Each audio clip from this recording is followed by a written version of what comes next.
Bonjour à tous, bienvenue sur cette chaîne, sur cette vidéo. J'espère que vous êtes à l'aise pour écouter, regarder cette nouvelle chronique avec moi. Aujourd'hui, je vais vous parler d'un roman qui est un peu à part au niveau du style. Il s'agit de Statu Quo, qui est un roman, c'est un roman policier, mais dans un univers assez original. L'auteur, c'est Quentin Garval. Je vous montre la très belle, alors elle est très belle, cette couverture. Les silhouettes, c'est vrai que les silhouettes sont marquées de façon vraiment jolie.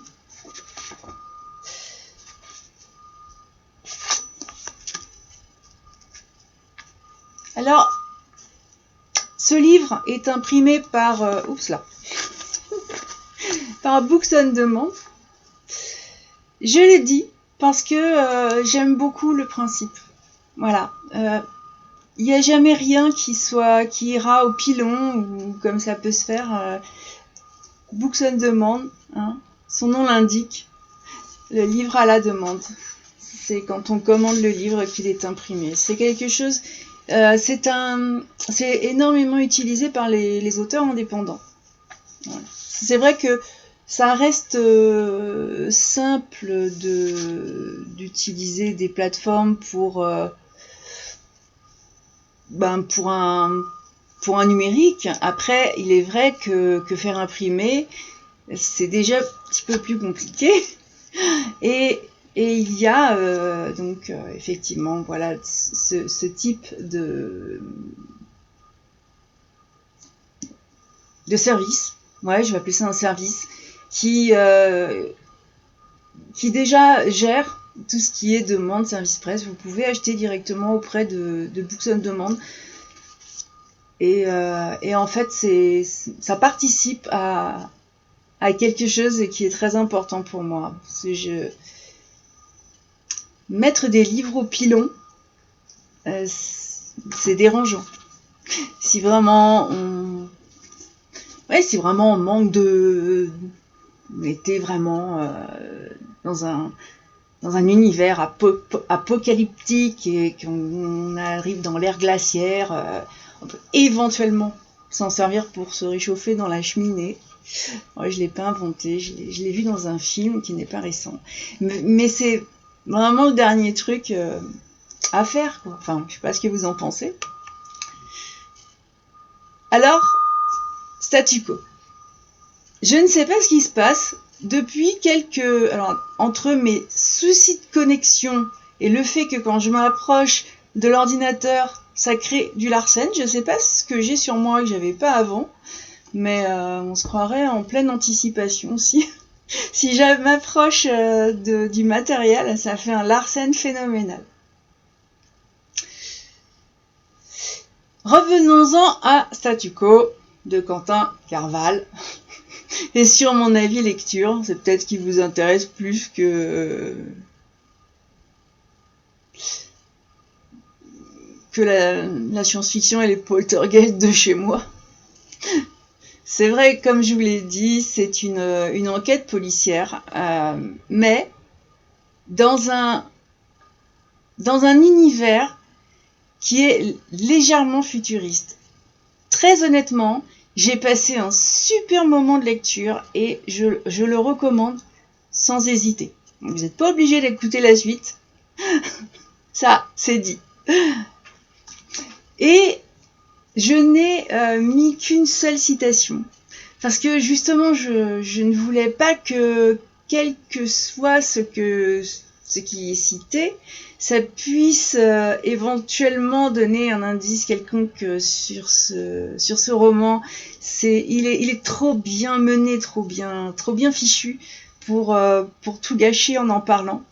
Et c'est donc en tout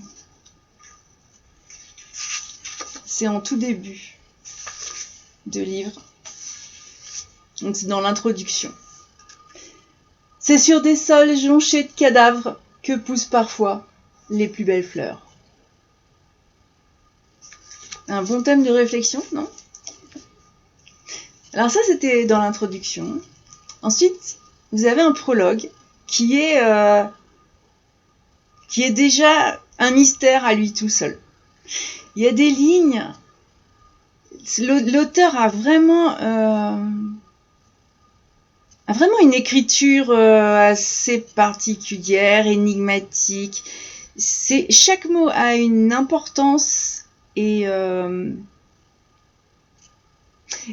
le prologue, j'ai eu l'impression d'avoir beaucoup de choses dévoilées.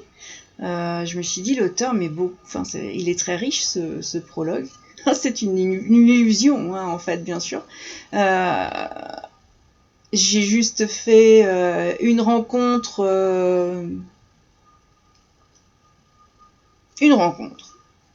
Disons que c'est une ouverture à ce personnage qui va effectivement être présent pendant tout le roman. Et c'est assez inoubliable parce qu'il s'appelle Anton Volonzin et son surnom c'est l'écorcheur. Alors évidemment, quand on a un tel surnom, vous doutez bien qu'il n'est pas comme ça en train de se balader en liberté. Mais apparemment, certains lui ont trouvé des qualités pour réussir à le faire sortir. Et franchement, c'est vrai qu'à la fin de ce prologue, on se dit mais on n'est plus dans le roman policier là, on va être dans le thriller acharné. Et en réalité, pas du tout. Et ce sont ces 25 pages qui vont vraiment poser l'ambiance. Surtout au niveau de ce personnage en particulier.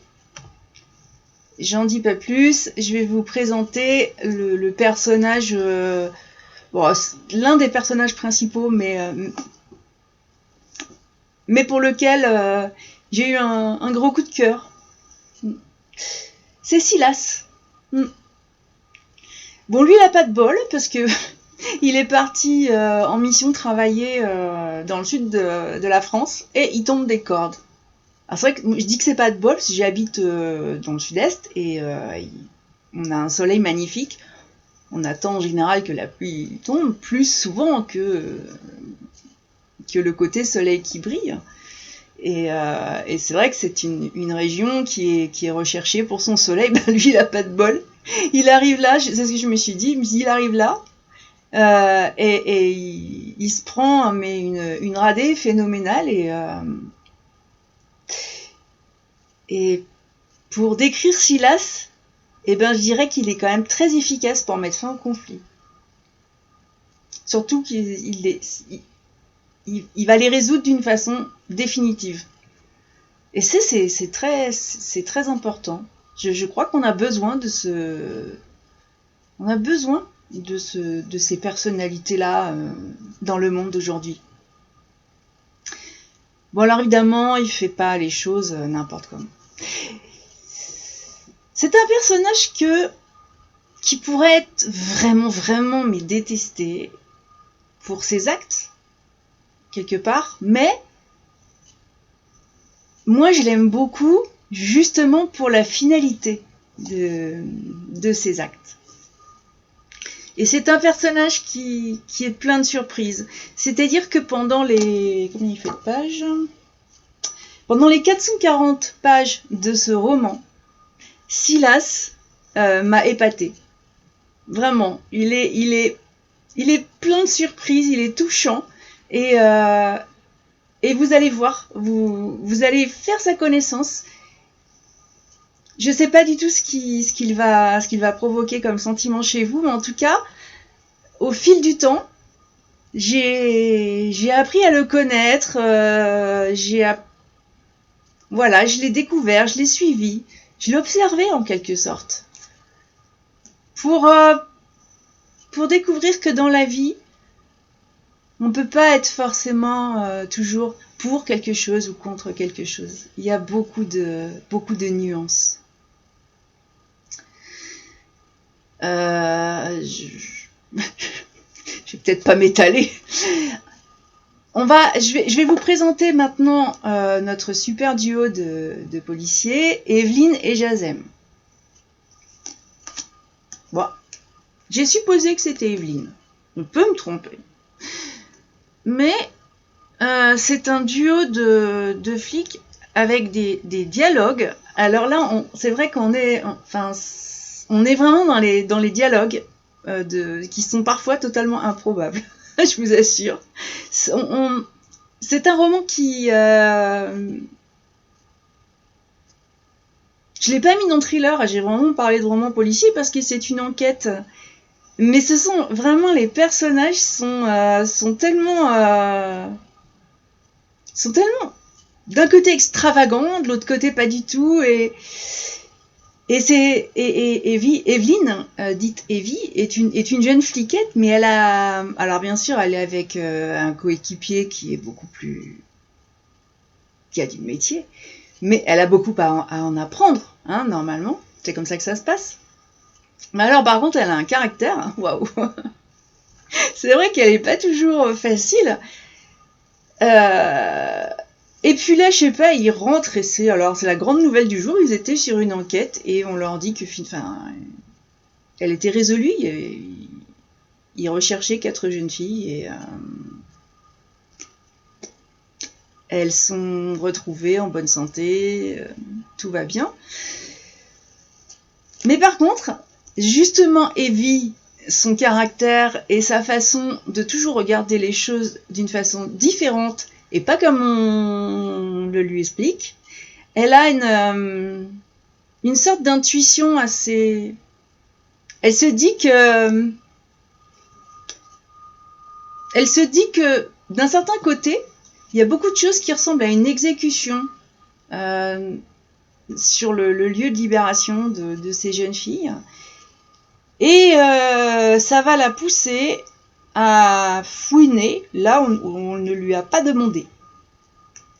C'est pour ça que je dis il y a un caractère. Et c'est vrai que dans les dialogues qui sont écrits par l'auteur, il y a vraiment des répliques qui sont très amusantes. Surtout que nous on s'en amuse parce qu'on sait ce qu'Evie bricole, l'autre est pas forcément au courant. Je vous laisse imaginer. Je vais vous présenter ensuite Elisabeth Virgas, qui, elle, vit dans le luxe. Il y a une description de sa villa qui, je pense, feront rêver beaucoup de lecteurs. Donc c'est la patronne de Silas. Et Silas qui, d'ailleurs, lui étant revenu trempé du sud de la France, pensait franchement se prendre des vacances, probablement au soleil, et je le comprends. Et puis là, c'est vrai en général, quand son employeur comme ça lui demande de venir, c'est pour bosser, hein, c'est pas pour jouer aux cartes. Du coup, il se retrouve avec un dossier à étudier. Voilà. Et en fonction de son opinion sur le dossier, ce sera pour lui une nouvelle mission ou pas. Il se trouve qu'en fait, l'unité des sciences de Paris, que nous connaissons, mais nous la connaissons au XXIe siècle, va fêter en grande pompe le départ de celui qu'on appelle le plus grand médecin du monde, le docteur Dewey. Et en fait, ce médecin se retire de la vie publique et il laisse de côté tout suite à un drame familial. Pareil, je vous laisse découvrir. C'est aussi très autant douloureux que surprenant mais tous ces personnages ont un point commun, dans l'intrigue, bien sûr. Parce que cette fameuse petite fête, enfin c'est une petite fête du style petit four, c'est pas une fête de campagne, quoi, hein, on s'entend. Elle se transforme par contre en champ de bataille, mais c'est vraiment un bordel phénoménal. Il y a beaucoup de pertes humaines, je dirais. Et c'est vrai que finalement, en tant que lectrice, je me suis paumée dans un tas de questions. Je me suis dit, voilà, qu'est-ce qui se passe? Et c'est finalement ce moment précis qui déclenche tout ce qu'on va suivre par la suite, mais ça devient une quête pour Evelyne. Une enquête pour la police, évidemment, hein, parce que bordel, quand même. Et puis, une aventure incroyable pour moi. Vraiment. Je suis allée de certitude en déconfiture.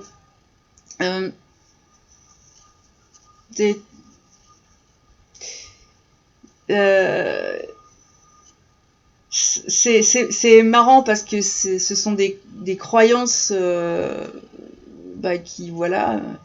Et la réalité dans ce roman, c'est que l'Europe est montée comme un millefeuille. Comme il n'y a plus assez de place au sol, ils ont fait du sursol. Mais vous allez voir, enfin, vous allez lire, mais votre imaginaire, c'est admirablement, enfin, ça semble admirablement bien fichu. Enfin, moi, j'ai trouvé ça vraiment super bien fichu. Cette espèce de millefeuille. C'est un peu le principe de l'immeuble, mais quand même beaucoup plus joli. De ce dont mon imaginaire en a fait. Et puis, il y a aussi vraiment la rencontre, ça c'est mis dans la 4e de couve, la rencontre de deux êtres qui sont vraiment diamétralement opposés, c'est improbable aussi ça, et qui pourtant ont un point commun, la fameuse recherche de la vérité. La vérité. Y a-t-il une vérité ou des vérités? Eh ben, je crois que je vais vous laisser vous faire une idée là-dessus. Votre propre idée de lecteur. N'empêche que, j'insiste là-dessus parce que j'ai dû le dire plein de fois, non. L'univers, il est vraiment bien construit. J'ai été bluffée par ça. Le futur, il ne semble pas, c'est pas l'air si lointain. Là, alors, ouais, s'il y a un truc qui m'amusait, c'est que la Fédération des États d'Europe, qui s'appelle l'Eurofid, est la première puissance mondiale, incontestée. Ouais, s'il vous plaît. Donc ça, j'avoue que je vois, c'est pas forcément ce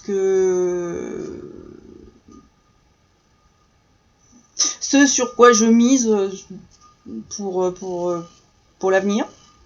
Mais n'empêche que là, dans ce roman, l'Eurofid est vraiment une puissance mondiale. Cela dit, ça donne pour une fois une place à l'Europe. C'est pas mal. En général, tout se passe toujours ailleurs. Et la technologie a évolué, mais ça reste quelque chose de tout à fait envisageable. Il n'y a rien qui va vous sembler complètement hyper futuriste. C'est dépaysant. Voilà. Ça rend l'enquête d'autant plus passionnante. Alors, par certains indices qu'on ne pourrait pas avoir dans une enquête qui se passe dans notre époque, mais ça je ne dirai rien là-dessus. Et c'est vrai que ça la rend très très passionnante, et je pense que c'est là que l'auteur a été particulièrement doué. Il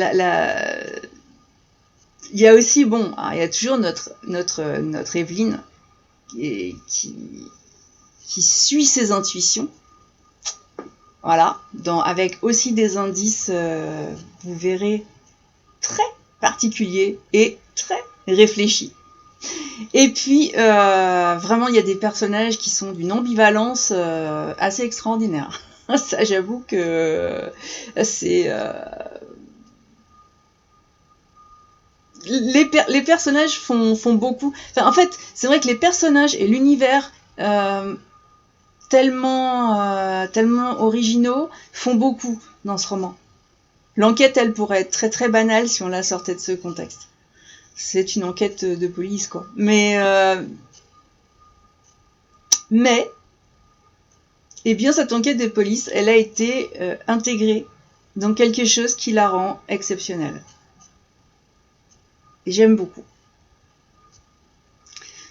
Moi, j'ai intégré très rapidement les petites modifications de cet univers futuriste qui est proposé. Ça m'a posé aucun problème. C'est vrai qu'on reste avec des choses qui nous sont, qui restent habituelles, qu'on vit tous les jours. Et c'est vrai que c'était intégré dans ma lecture, c'était intégré à la vie quotidienne sans aucun effort d'imagination du tout. Et par contre, le sentiment étrange et vraiment amusant pour moi a été dans la voiture, l'évolution de la voiture. Alors ça, je vous laisse le découvrir. Ça pourrait faire un sujet de discussion à lui tout seul. Comme vous le savez, moi je suis pas très voiture, mais là ça a été très intéressant. J'ai pas réussi à la dessiner, mais n'empêche. On parle un peu du style de l'auteur. Bah, il a un style qui est très coupé. C'est vrai qu'il note avec vraiment précision les successions des actions, des attitudes des personnages. C'est ce qui fait, c'est ce qui donne toutes les impressions que je vous ai décrites. Et son écriture est particulièrement visuelle. Je connais un autre auteur qui a ce type d'écriture d'ailleurs. Et ça donne une facilité de lecture puisque on n'a aucune difficulté à reproduire ce paysage imaginaire. Ça joue, c'est même agréable. Parce que, vous savez, vous lisez, vous posez le livre, vous vivez votre vie, et quand vous revenez, en fait, vous n'avez pas oublié les personnages. C'est tellement, ça a intégré votre, oui, c'est de l'intégration. Et quand on reprend le bouquin, c'est un peu comme si on rentrait pour retrouver des personnages, des personnes connues. Et c'est pas... Alors, tous les livres ne font pas cet effet-là, hein, ou avec effort, là, même sans effort, quoi, même... Et c'est cette écriture qui est très visuelle, où on pourrait s'imaginer quelque chose on pourrait en faire un film assez facilement. Ça reste agréable, parce que c'est une lecture qui est reposante. Par contre, là où c'est moins reposant, c'est que le rythme, il est vraiment rapide, vif. Il y a vraiment pas, vous n'allez pas vous ennuyer. Et puis, ne loupez pas un mot quand même, hein, parce que je dis que c'est une lecture facile, mais j'ai pas sauté de page. Il y a vraiment pas de place pour l'ennui. Et justement, c'est ça qui est bien. C'est que on rouvre le livre, on retrouve nos personnages, et hop, on est en pleine action. Avec Evelyne, c'est différent parce que c'est un personnage particulier, Evelyne, je l'ai dit. Et l'auteur a utilisé un style qui est particulièrement logique, presque mathématique, du raisonnement à la démonstration, elle souligne toujours certaines causes. Et en fait, elle embarque le lecteur, enfin, l'auteur embarque le lecteur derrière Evie, justement à cause et par rapport à cette réflexion très logique, très mathématique, qui fait qu'on se dit, bah, oui, faut la suivre. Elle a forcément quelque chose, elle a forcément reniflé quelque chose que les autres n'ont pas vu. Et ce mélange de styles rend vraiment la lecture très fluide, très agréable. Voilà. J'ai pas trop parlé des interrelations entre les personnages, je pense que ce serait un gros risque de spoil.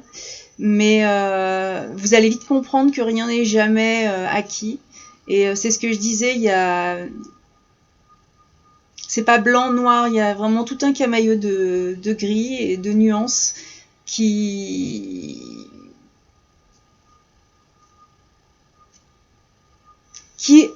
quelque part font que la lectrice que je suis n'a pas eu de jugement quel qu'il soit. C'est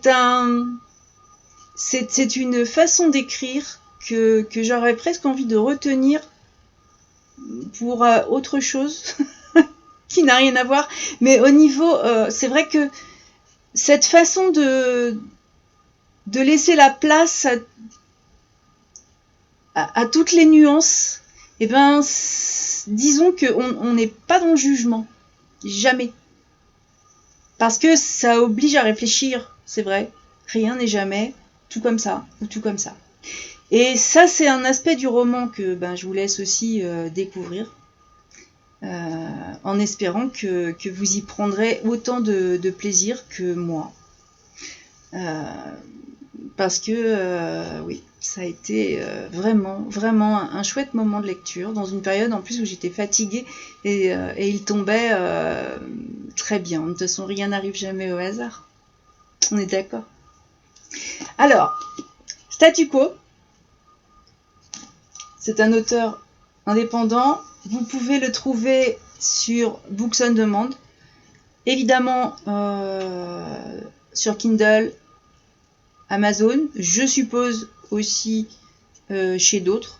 Mais je sais pas non plus. Je suis pas... comment je connais pas toutes les... Je connais les petits éditeurs, là en l'occurrence, comme c'est un indépendant. Alors ça m'a amusé parce qu'il se décrit quand même comme caféinomane. Alors, j'ai parfois tendance à boire beaucoup de café, et s'il pouvait m'expliquer ce qu'il définit comme caféinomane, je serais très intéressée. Donc ça, c'est un petit mot pour l'auteur. Voilà.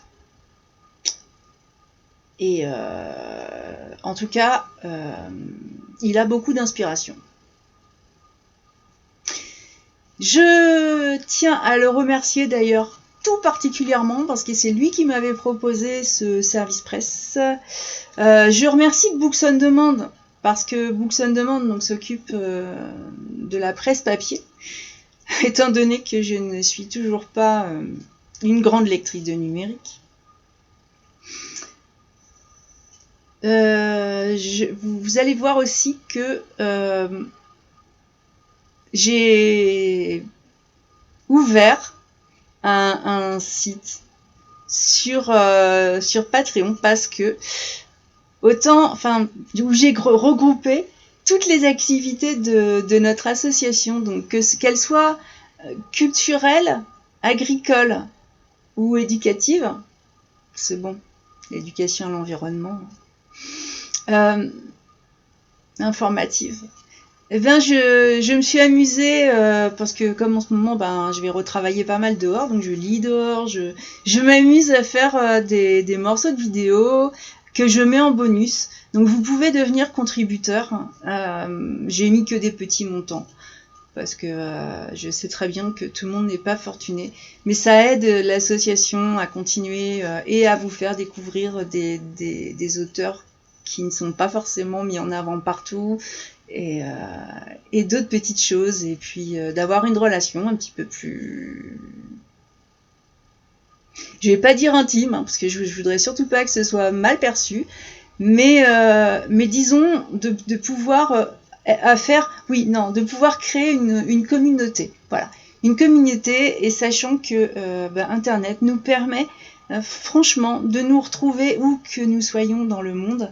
Et je ne suis pas une fan, c'est vrai que je suis pas une utilisatrice du numérique, mais ce côté justement communication, la visioconférence par exemple, parce qu'en fait on voit la personne qu'on a en face de soi, ça j'aime, c'est le côté, c'est le bon côté pour moi de cet accessoire. Voilà, comme quoi il y a aussi du bon. La nuance, toujours la nuance. Je l'ai pas pris avec moi d'ailleurs. Bon, c'est pas un service presse, mais je vais vous en parler quand même. Je vous avais présenté les 2 premiers tomes de la saga Outsphere de Guy Roger Duvert. Alors, j'aime beaucoup son écriture. Je crois que je suis par contre devenue une fan inconditionnelle de sa musique. Alors, c'était peut-être pas ce qui était voulu au départ, mais c'est vrai que j'en parlerai, je vous parlerai du 3e volume qui s'appelle Religion, que j'aime énormément aussi, autant pour les répliques que pour ce que j'y ai retrouvé, et je le lis avec la musique. Du coup, je pense que je ferai une playlist. Voilà. Je vous souhaite à tous, en attendant, une très bonne fin de journée, et je vous dis à la prochaine. Prenez soin de vous et puis profitez du soleil si vous en avez l'occasion. Bye bye!